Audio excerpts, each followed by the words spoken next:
Thank you and welcome to the show this morning. The topic this morning is with Dr. CPoe, and the title of the show this morning is Christian Living and Self-Esteem. And of course, we have Dr. Poe. We've had Dr. Poe with us on a number of occasions. And Dr. Poe, I don't think that there's any way that we can introduce you to this particular audience, because you've been with us many times over and over again, and each time you bring us such excellent information. But now what we'd like to do today is to talk about, first, give some information about your background, education, that kind of information.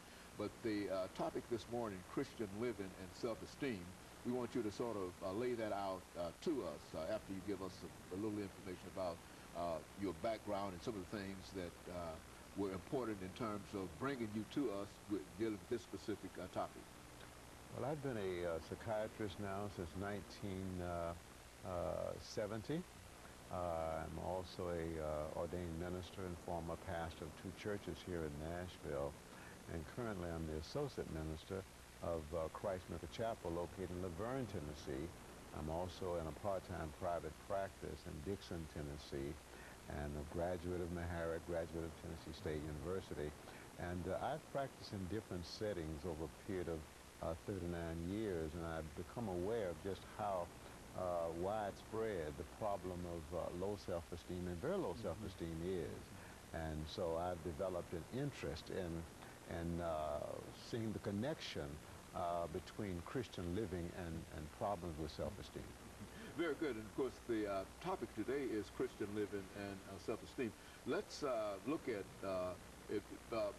some of the things that you consider to be important in terms of opening our audience up to this idea of Christian living and self-esteem, because it seems to me that you've somehow connected Christian living with self-esteem, that there might be a great possibility if you become involved in a certain kind of lifestyle, Christian living, and it might go on and explain some of that to us. That seems to me what it leads to. Well, that's quite correct. Dr. Haney, the problem of not feeling good about oneself is a very widespread problem in most age groups, among youth, among teenagers, among young adults, among middle-aged adults, and even many elderly adults. And this problem of not feeling good about oneself is a very central problem and has so many different negative manifestations. For example, if I don't feel good about myself, most likely I will begin to make choices designed to help me to feel good about myself, and most often the choices I make will end up increasing my problem of not feeling good about myself. For example, persons who have low and very low self-esteem are more prone to get involved in alcoholic beverages. They're more prone to use drugs. They're more prone to engage in sexual activity before and outside of marriage. They're more prone to overeat. They're more prone to smoke. They're more prone to be hostile in their attitude and in their actions towards other people. And so low self-esteem and its many manifestations is a major problem in our society today. It looks that way, which is to say that most of the things that you're talking about, and I think you've already characterized these as negative kinds of things that folks can become, and go on and explain and deal with that. Yes, and I think that it's important that we recognize that there are signs, there are symptoms of low self-esteem. For example, persons who are constantly complaining often have low self-esteem. Persons who remain in an abusive relationship often have low self-esteem. Persons who abuse other people mentally and physically, and of course sexually, have low self-esteem. There are many other signs of low self-esteem. For example, depression often is a sign of low self-esteem.